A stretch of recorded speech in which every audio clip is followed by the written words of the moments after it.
translation by Madam Blavatsky.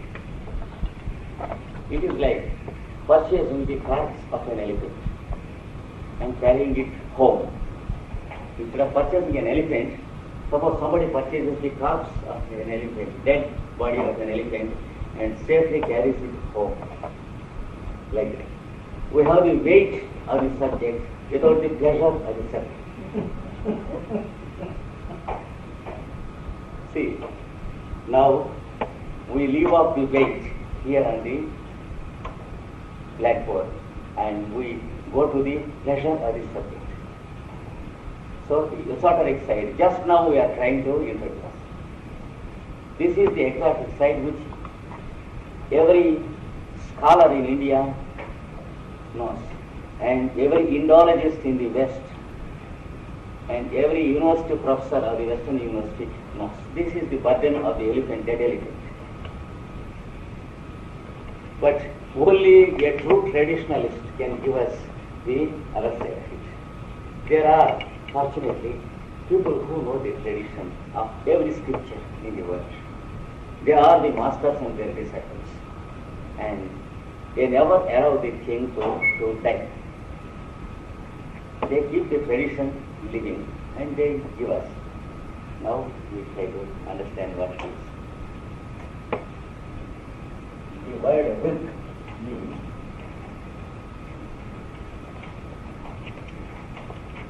what is called walk in Sanskrit. It is the definition.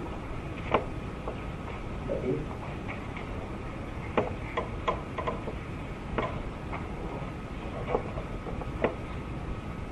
the uttered word. That is the definition given. We have to link up these definitions. Here it is said we have two types of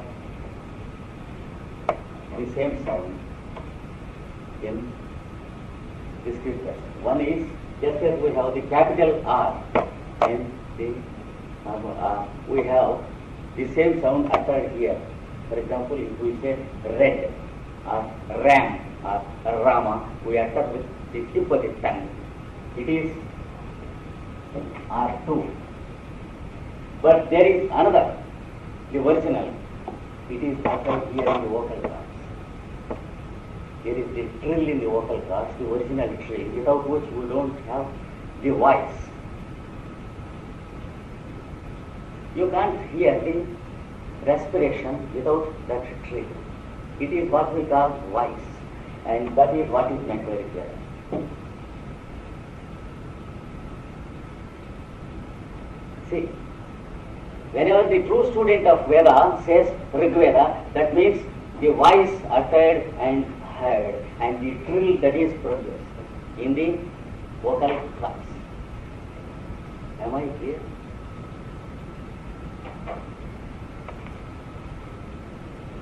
And this book speaks of it.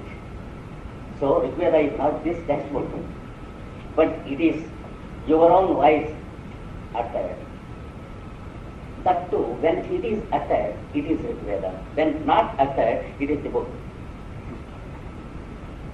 You see, if I say this is Master CBB, how can it be? This picture or this glass or this frame is not meant by me if I say CBB. Similarly, the book Rigveda is not meant if they say Rigveda. It is the voice of the reader that is intended. If a true student of Veda says Rigveda, that means the voice used by you while reading the mantra or while speaking to each other. So, remember this terminology. Whenever we say Rigveda, it means our own voice uttered and heard. So it has its own Brahmana. That is how to utter, how to listen, how to link up. That's it. And its own Aranyaka, discourses in the past, and its own Upanishad, approach to the light. How to utter, how to listen, and how to make an approach to the light of oneself. Am I clear? So we have to go slow here because this is something different from what we understood as Veda. Listen. No. Not completely, no. Yes. When you are speaking, where from you are speaking? From your vocal. What is it that is being uttered? It is the voice. See, what is it that is being heard? It is the voice. What is the voice made up of? The sound vibrations produced by the trill of the vocal cords. Now can you imagine that this sound is being produced in the vocal cords because it is the trill. And when it is continuously, speedily produced, you will have the effect of what we call voice.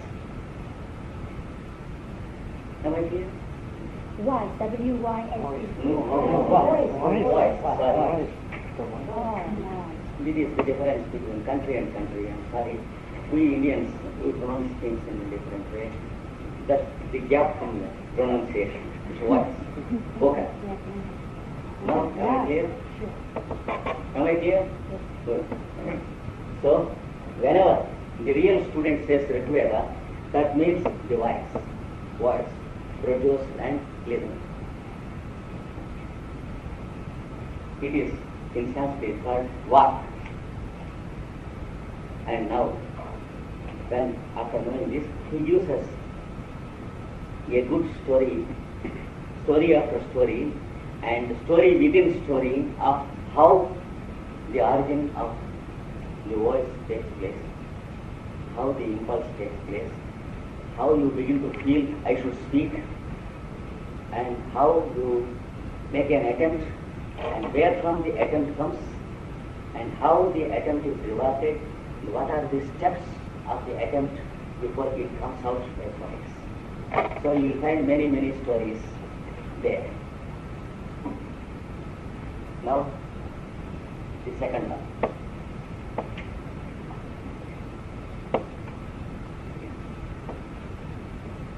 I put a question before I explain what the second one is.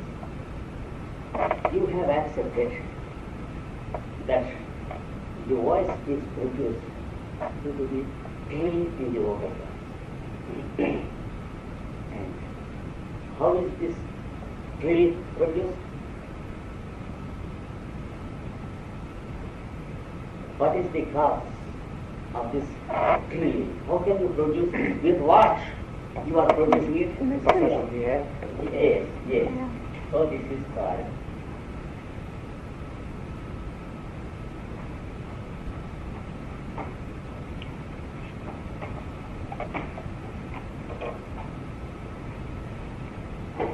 respiration.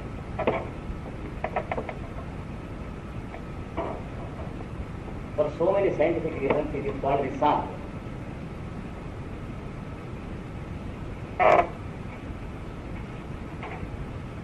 Because it has its own rhythm, which cannot be disturbed. Even though it is a little bit disturbed into our disturbance in routine and habits. Altogether you cannot disturb it.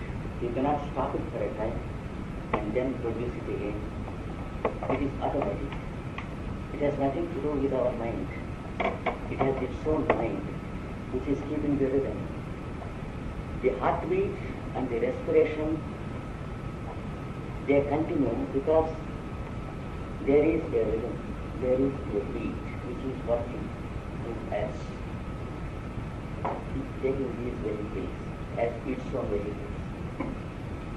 So for many reasons, the respiration is called the song of life.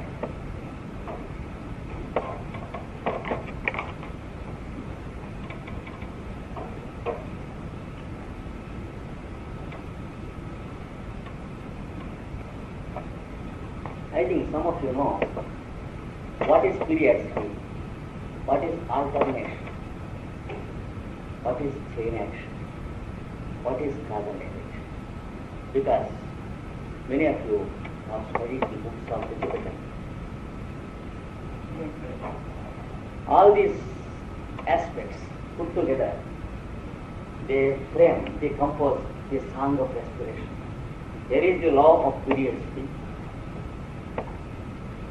which causes your respiration function. There is the law of alternation, which causes inhalation as a necessity after exhalation, and exhalation a necessity after inhalation.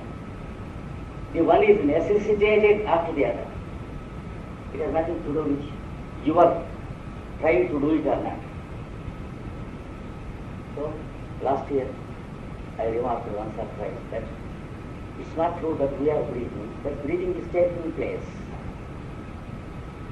This is what it is meant. Because we have a subject 1 year ahead. So now we continue the subject. We think we are breathing, but in fact, breathing is taking place in us. We are not breathing. I also told you, if for any reason the Creator makes a practical joke of us to ask us to breathe for ourselves for 1 day, then what happens? In the morning, we remember that we have to breathe, and every breath we have to do it, and in the telephone we say hello, and our friend says to how to reach me by 10:30 sharp. Then there is something important in our mind, more important than our breath. The result is the telephone is thrown and the body is thrown and we are dead. Because we forgot to breathe in the meanwhile. We have something more important. This also I explained last year. So the fact is, breathing is existing in us and we are existing with it. So breathing is not a part of ourselves, but breathing is ourselves, and the rest is only the luggage of bones, flesh, etc. You see, of course these are only examples to say, so why they call it a song. So it is respiration. And this has its own original concept called pulsation. Because respiration is due to the law of pulsation, which we call peristalsis.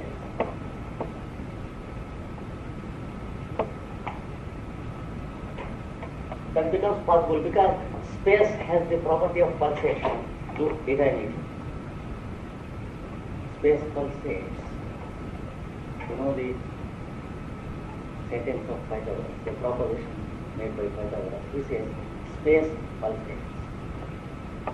And Madam Mercy explains this by saying that the one consciousness exists throughout eternity as the Vedic function. And it is active and passive in alternations. You see, if you take a unit space, the consciousness in that space is active for some time and passive for some time. When it is active, you will find the galaxies and solar systems coming out.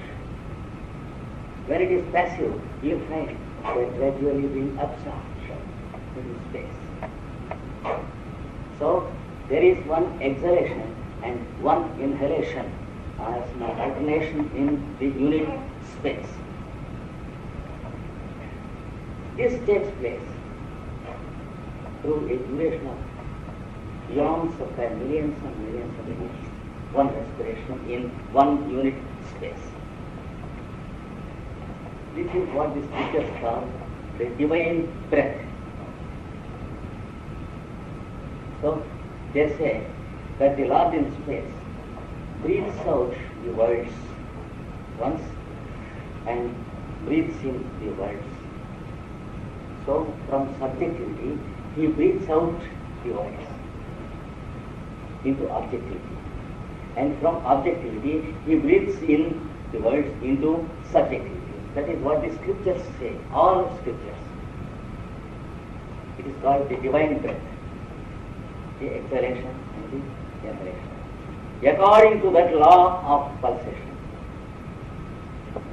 every one of us breathes. Because we are parts of it, we are subordinate to that law. We cannot but breathe as long as this vehicle is intended to live. So for such reasons, it is called a song. And something about this song is given in that book called Samaveda. And this text is not the original Samaveda, but your respiration is the original book called Samaveda, about which this book explains. Am I clear? And here, this book has its own Brahma. The book explains its own Aramita, its own Upanishad.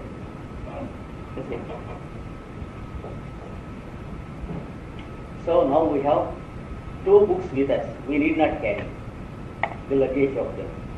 That one is our voice, the other is our respiration. And now you have passages about these two things.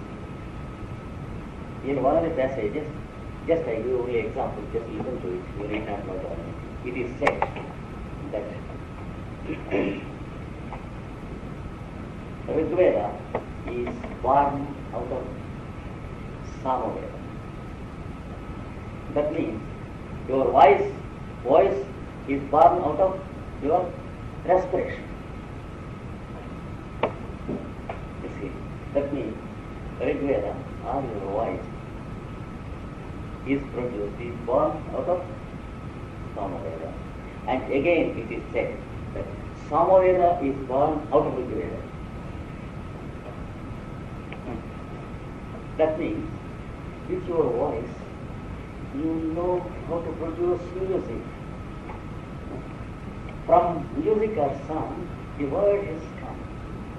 From word you will produce music. You see, you use your voice and you will train your voice to produce musical sounds and songs and compositions. So they say, Rigveda is produced out of Samaveda. Samaveda is produced out of Rigveda. For historians, they say, we have some contradictory terms. According to some passages, they say, this is older, the text, because this is born out of it. But according to some other text, this Veda is older than this. So it is all inconsistent. That is what the Indologists and the university professors say. They don't know about which they are speaking. They think these two volumes, and they say in some of the sentences, this book is considered to be older. But in some other passages, this book is considered to be older. It is foolish, they say. See, that is how you find in the books of the scholars about this volume. Some people think that this volume is the oldest. Some people think this volume is the oldest. They have their own sentence as authority. They have their own sentence as authority. So, the blind man and the elephant.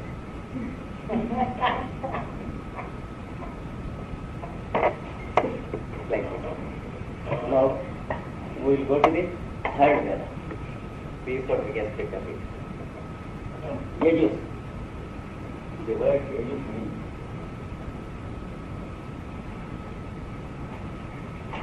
land. One. That is what it is. What is the ritual? Generally, it is understood as a mystery or a mystery play with masked heads and objects. We have the Greek mysteries, the Egyptian mysteries, etc. That is, people use masks to represent certain angels or devils. And they recite dramatic speeches in soliloquies and they enact. That is ritual. You see. Rudolph is asked to sit in the east, and he is called the Master of the East. The Krishnacharya is expected to sit in the west. He is called the Master of the West. So, in the south, somewhere. At the gate, the inner guard and the outer guard are the parallel. They stand with swords drawn like that and have follow a procedure. You know what ritual is. A procedure. What? It is a procedure which is arranged in accordance with the plan of the creation. It may be a solar year, a solar day, or something in the year or seasons or the day.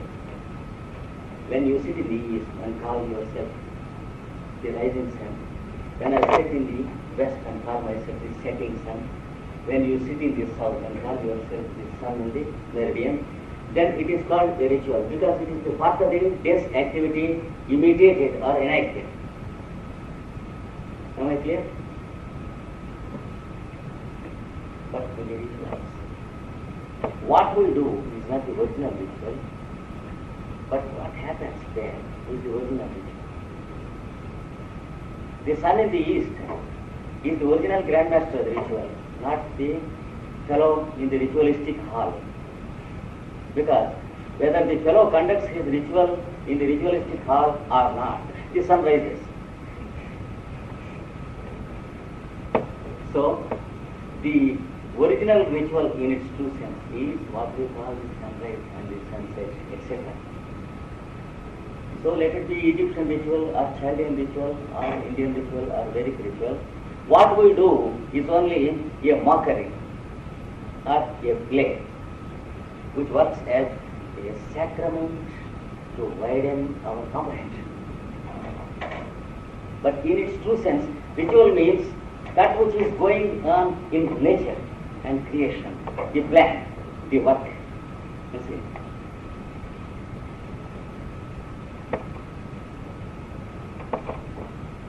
This will be better understood by the ritualists of the various schools like Freemasonry, etc. Of course, the Freemasonry of those who do it in a proper way. Now, the word Yajus, Yajur, when separated, is uttered as Yajus instead of R. It becomes yes grammatically. The word Yajus means the plan. That means the grand plan of the universe, according to which the solar systems come, according to which every solar system develops its own planets, and every planet develops its own planetary activity, and every individual on that planet evolving into one Rudolph to find out the planetary synthesis. That is, every atom of the planet evolving into an individual forming an ego through its own mineral, plant, animal and human kingdom, and then to the Deva kingdom again. It starts its journey in the Deva kingdom and it awakens as an ego or the permanent atom. And then it takes its journey through the evolution along the steps of the mineral kingdom, plant kingdom, animal kingdom, human kingdom, and then again to enter into Deva kingdom. All this is called Yajus, or the plan, or the ritual.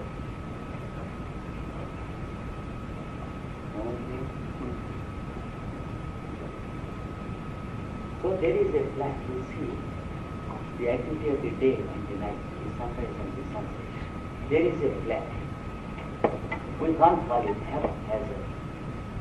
We can't call it accidental or incidental. When there is a perfect order, how can the atomic number of a particular atom be accidental when the atomic number is constant? So, every atom, every electron, every cathode, every anode, every planet, every solar system, every individual is running according to the plan. We are also living according to a plan, but we are not living according to our own plan because we are disappointed many times. Though we plan for many things, we weep because we are disappointed. That's because we plan when there is a plan. When we are taking a journey in a boat or a ship or a liner, when the ship is traveling from west to east, what's the use of our running from east to west in the ship? So foolishly we plan many things. And as long as our plan is foolish, we have only disappointments and sorrows. And we weep against ourselves. We complain against fate, against planets, against karma, against God, against enemies, against everyone, including us. See, we forget that we are traveling in a ship. The earth itself is a big ship floating in the space around the sun. But blindly we believe that we are safe and secure, settled and stable on this earth. A false sense of security protects us and keeps us valorous on this earth. Without this false sense of security, we have to live as timid fellows before we are initiated into the real wisdom. Everyone has to weep daily and every minute before one gets wisdom, unless one is protected by the foolish sense of false security on this earth. We are safe because we are luckily foolish to believe that we are stable on this earth. Whereas the earth itself is not stable, it is rolling. See, if we know it from the beginning, we are haunted by a sense of insecurity, unless we are endowed with the real wisdom. So in between there is a gap, and we are to be protected by nature when we are passing through the gap. So nature has given us sufficient amount of foolishness in the name of sense of false security. So we eat, we dance, and we live. So when we begin to know the plan, gradually we get enlightened, and we are out of false security. Because after a certain degree, we can live with the true knowledge of what there is. Even though we know that the earth is rolling, we can live. Even though we know that we have to die someday, we can live peacefully. We need not live death condition. Because the more and more we get enlightenment into what the masters call wisdom, the more and more we get the real sense of security in the eternity.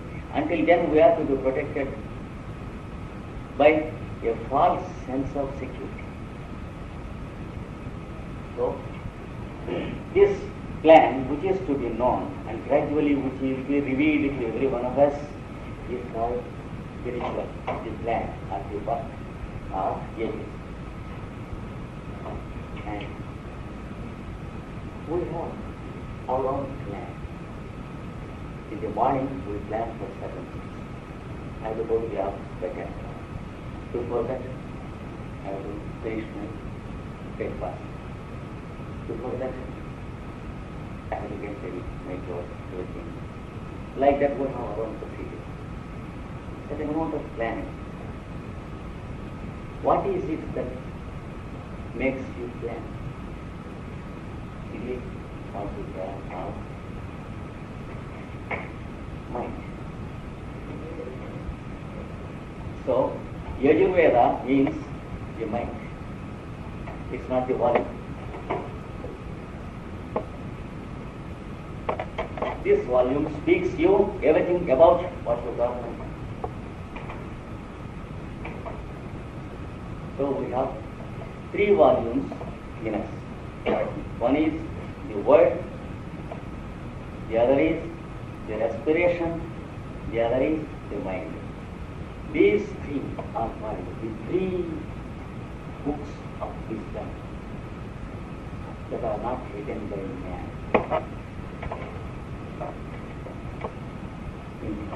In Sanskrit they are called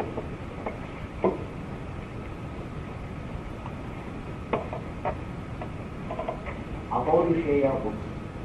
That is Apurusheya. That is impersonal writings. Impersonal writings. Impersonal writings. There are 2 types of writings in this world. If I write a beautiful novel and say, Tom is the husband of Dick and the father of Harry, it is my creation. It may not be there in the world. But if I write on the board that 2 into 2 is 4, it's not my writing. So I may write it, you may write it. We are just copying it. It is written before we write. That is called impersonal writing.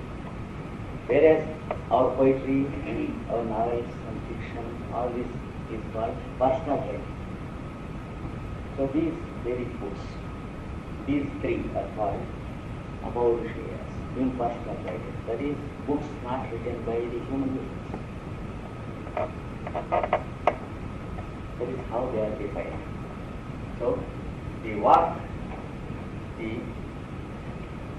Sama, the Yajus, means the word, the respiration, the pulsation and the mind. These are the 3 original volumes that are there with you. See.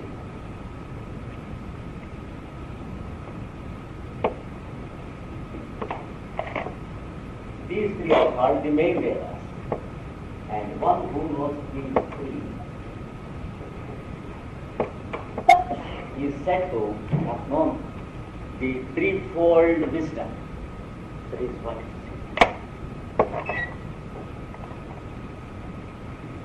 it is what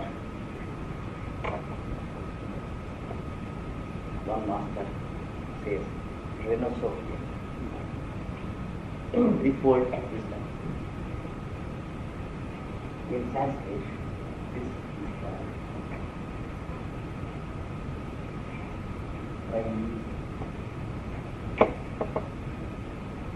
Vidya, Vidya.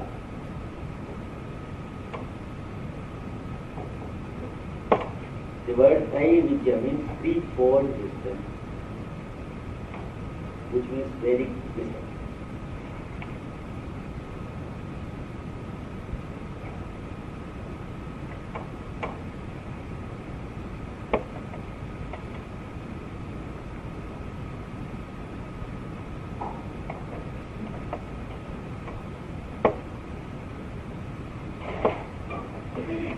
Now, for the present, let us take these 3 and postpone the 4th, right? Take a day for second day. Keep it like that. Now,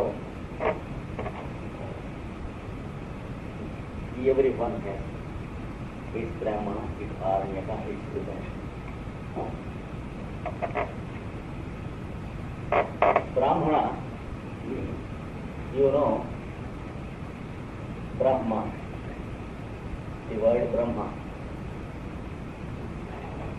The word Brahma means the self-expanding existence of the universe. Brahma means self-expanding. In Sanskrit, Brahma means self-Brahma. That is self-expanding.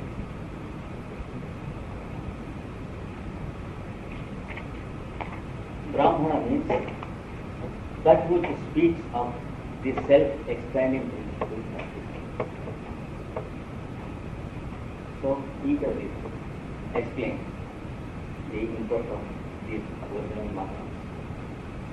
And then Aranyaka. Aranya means forest. Aranyaka means discourses in the past. But when you go and directly open the book and understand it, it's not that.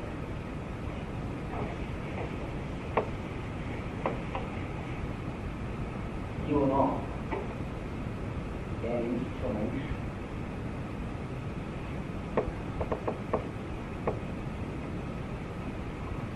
made up of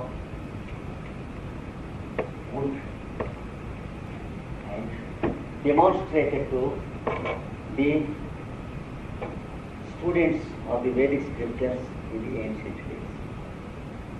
It contains one wooden piece and another wooden piece churned with the help of a string, and you will see sparks of fire are produced, and cotton with oil is introduced to catch the fire and kindle the ritualistic fire.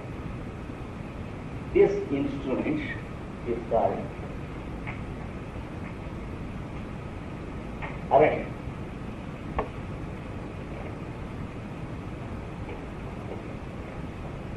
That is fire producing mechanism or instrument.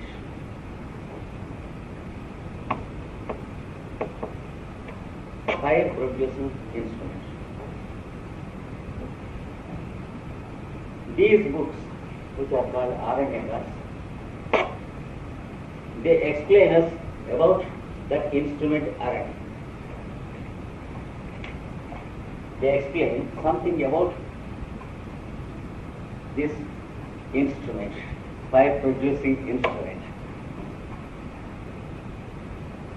But if you read the introduction given by a university professor or an Indologist or a historian about Aranyaka, he gives only the discourses held in the forests by the great sages of old. That is what he says. Why not in the houses? He says, no, it is a great sin to utter those mantras in the houses. That's why they are uttered in the forest. He produces so much of false literature about the argument. You will find only the meaning as discourses in the forest by almost all the professors except a few like Sri Aurobindo, etc. Those who have directly read the books under the directions of those who can instruct in the real traditional way, they can explain these things, and Sri Aurobindo has given these things. Whereas other professors like Radhakrishnan, etc., they have defined as discourses in the forest. Even the great Professor Max Muller, he explains that they are the discourses in the forest because it is those Indian scholars who inform Max Muller. What can he do? If I inform something wrong about an Indian scripture to you, what can you do? You will write the same. So Arani is different. Arani is the instrument, and these books contain lessons about the fire producing mechanism. For example, I will give you only example, don't note it down, because I have already overburdened you with information today. One lesson he says, he has what is called the 5-chapter lesson about Aranya. In one, he says, understand the mother is the lower lag of foot, father is the upper lag of foot. Friction is what is called the family life or sex life, and the fire is what we call the progeny. That is the first lesson. The second lesson is the earth is the lower lag of foot. Space above is the upper lag of foot. The rotation of the earth is the friction, and the result is the creation through day and night. That is the second lesson. Let's see. And the third lesson is the disciple is the lower lag of foot. The teacher is the upper lag of foot. The process of teaching is friction, and wisdom or realization is what we call fact. Like this, he gives sets of lessons. And then the fifth final lesson is take this as the lower lag of foot. Take this as the upper lag of foot. And take the process of your utterance as the friction. And the result is the word, the syllable, the sentence, and the conversation and the word, which you call fact. That is the fifth lesson of the first set. Like this, there are 5 sets of 5 lessons in one. So these things are called harmony. They speak of the lessons about RNA are the fire channel. So they are RNA class. And then Upanishad.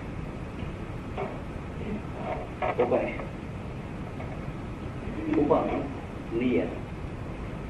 Shat means to sit, to approach and to sit down near. You are asked to come nearer and nearer. Whom? The I am realizing you. So here, these books explain is how you have to make an approach and sit nearest possible to the I am in yourself.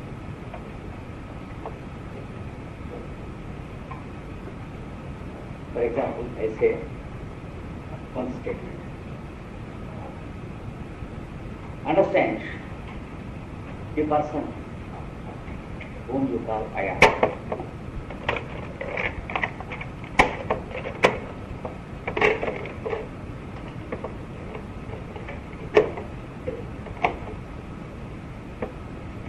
Understand the one person whom you call I am.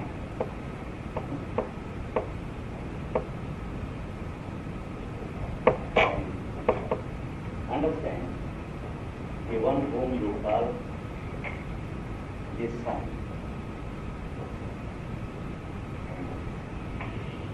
Understand the real I am is the center, is to form the 2 legs of the compass. That is one sentence in the Upanishad. If you say I am in you, it is one leg. If you say he is, it is another leg. These 2 legs when produced, they meet at the real I am. Like this, you have sentences explained about these in the Upanishads. So, they will make you approach the I am in you. Sayaschayam Purusha, yaschasa vadicche, sa ekaha. This is it. So, with your permission, I will wipe off the things explained.